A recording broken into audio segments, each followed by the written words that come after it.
This is the 2025 Honda HR-V LX, and in today's Vehicle Visionary video, I'm going to tell you why this model is worth every penny. Hey everybody, it's Tom from Vehicle Visionary. I hope you're having a great day.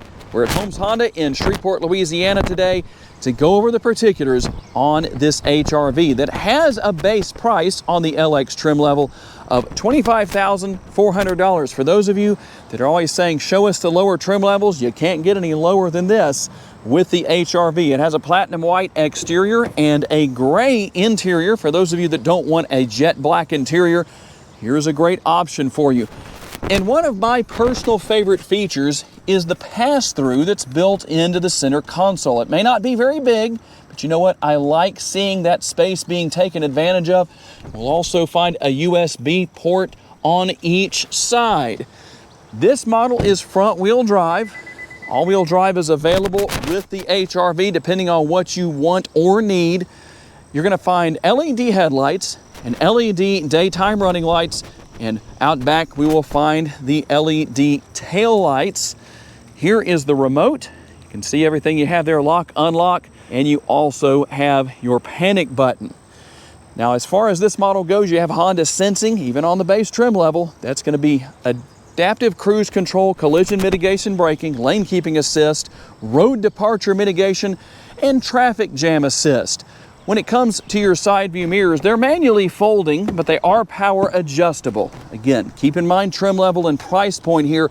You don't have blind spot monitoring built in, they're not heated, and you don't have your turn signal indicators built in. 17-inch wheels is what you're going to find on this model.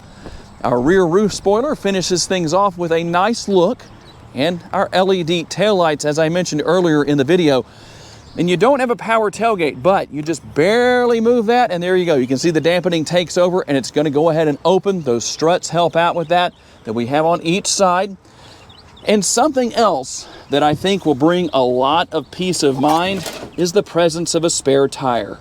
And no matter which of the three trim levels you go with the HR-V, you have LX, Sport, and EXL, you're going to find the same engine under the hood. It's a 2-liter naturally aspirated 4-cylinder that puts out 158 horsepower and 138 pound-feet of torque, mated to a CVT. Now you might say, that's some low horsepower. Well, it's a good thing we didn't grow up in the 1980s or were driving in the early 1980s. From 1980 to 1986, there were Ford F-150s that made 117 horsepower. Imagine that.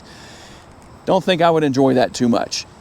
How about the MPGs? 26 city, 32 highway, 28 combined, and 3.6 gallons of gas per every 100 miles driven. The HR-V comes standard with a 14-gallon gas tank.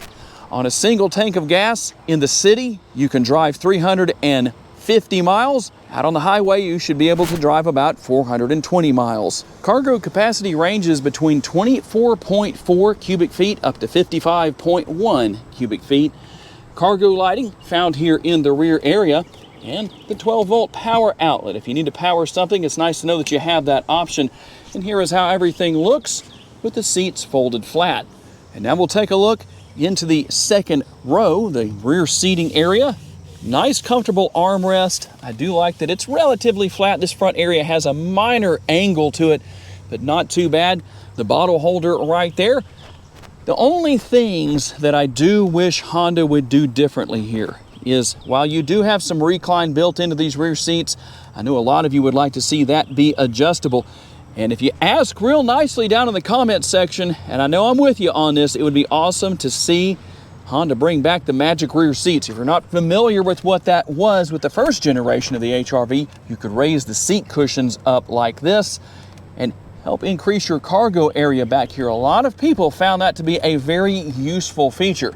Now, this model does not have a sunroof, but there is a lot of room within the interior, something that you can't say about all competitors.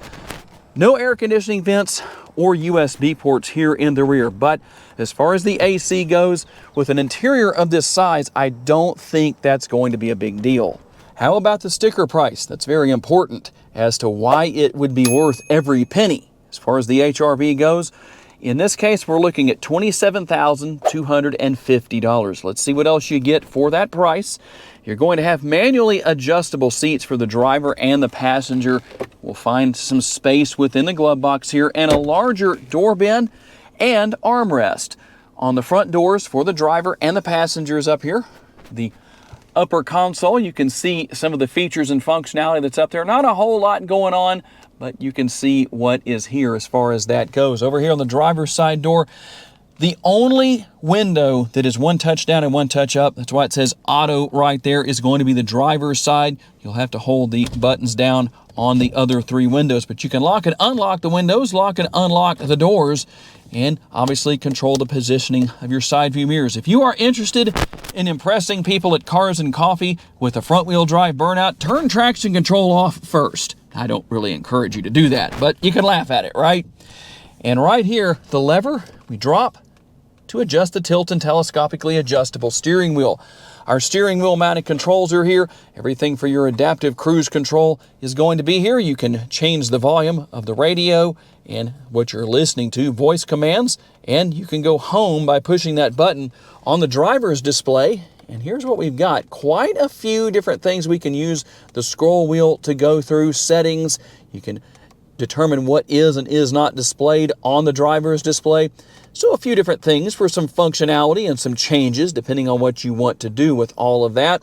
Over here on the left-hand side of the steering wheel, you've got that multitasker. You can leave the headlights and taillights set on auto, but you are going to have to manually turn your blinkers on. I know that's a lot of work for a lot of people, but if you notice, there's no Surgeon General's warning that says using your blinkers may be hazardous to your health. Can't really say the same thing about this lever because people use their front and rear window wipers. But there's what you have as far as that goes. Your button to start and stop the engine. Now, in this case, we're going to have the 7-inch driver, or touch screen, I should say, the center screen. It's just as easy to use as the 9-inch screen is that you can also get on the HRV. But if you're looking for something that's maybe a little more minimalistic, this is it, I would say. You can pair your smartphone. You have Apple CarPlay and Android Auto compatibility. Your button for turning the radio on and off, and the volume right there, adjusting the volume, and the stations over here. You will also find the multi-view rear view camera. By the way, that flickering effect is not really happening. My camera makes it look that way, but if you were sitting here with me in person, it isn't really happening. You do have 3 different views with trajectory lines. And in this particular case, we're going to have single zone climate control. Not a big deal in my opinion, but tell me what you think about that. How important is dual zone climate control? We'll find another USB port right here, in addition to the 2 that are down here with the pass-through. You can see the second right there that's down there. So that gives us 3 here for the front seat area. Cup holders, our conventional style shifter, reverse, neutral, drive. That S is for sport mode, and the L is for low. So that will keep the transmission in low gear, but you will still have 100% of the horsepower and torque available in low traction situations. You will also find your drive mode selector right here. What are the driving modes? Let's take a look. You're going to have normal, and the graphics that go with that, econ, and you will also have snow mode. And as I showed you, you do have sport mode. You just go into sport mode right here. Behind the drive mode selector is going to be hill start assist if you need that, your power parking brake and brake hold mode. The center console offers a reasonable amount of space for the size of SUV that you have here with the HRV. And you'll also find the vanity mirrors right here. No lights where that's concerned, but you do have the mirrors themselves. And one more thing about the visors is the fact that you can move them all the way back, as you can see right there, to help block out the sun when it's on the side of your vehicle. What is it like to drive the HRV? It has a nice, comfortable ride quality for a shorter wheelbase vehicle. Often something like this has a more choppy ride. Doesn't seem to be too bad.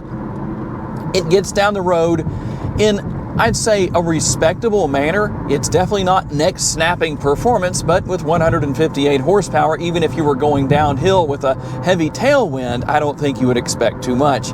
But it gets the job done. There's a lot of people out there who are going to say, you know what, Tom, I don't care that it only makes 158 horsepower. That will do the job for me. The seats are pretty comfortable here in the front seat area. I didn't mention this earlier in the video. You do have the ability on the driver's seat to raise and lower the height of the seat. Now, you won't have that functionality on the passenger seat, but if you're gonna have it in just one place, obviously the driver's seat is where it's necessary.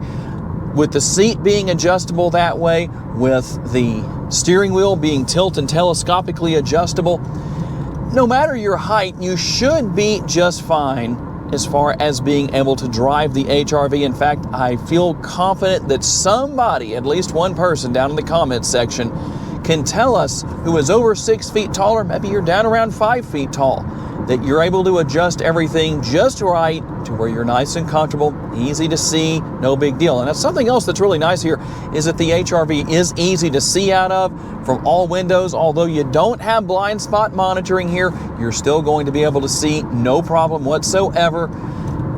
A very well-balanced vehicle, I would say. Simplistic technology, it's not an overload. So for those of you who are saying, you know what, Tom, I know I need a brand new vehicle, but I don't want a whole bunch of technology that's difficult to learn or use. Well, either way, you don't have difficult to learn or use technology here. But the good news is that there's not a lot of it. There's a reasonable amount, but not so much that it's a problem. So you won't have any trouble where that is concerned.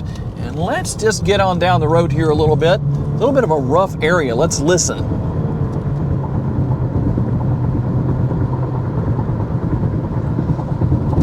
Drive over the railroad tracks and give you a little bit of an idea of how things sound.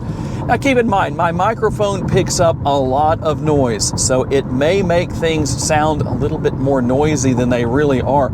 You need to drive these vehicles for yourself to determine what you will deem as acceptable or unacceptable, but either way, I'd say the HRV is a very good choice, especially for those of you who are looking for a vehicle that is not terribly expensive. It's not going to have a high operating cost.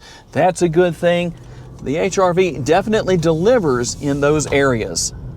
And there it is, the 2025 Honda HRV LX, a very reasonably priced vehicle that offers a lot of features and functionality. Obviously, you can step up in trim level. There are additional options you can go with depending on your situation. So tell me what you think about this HRV. I would like to say a special thanks to my friends at Holmes Honda for loaning me this HRV for the day so I could tell you all about it.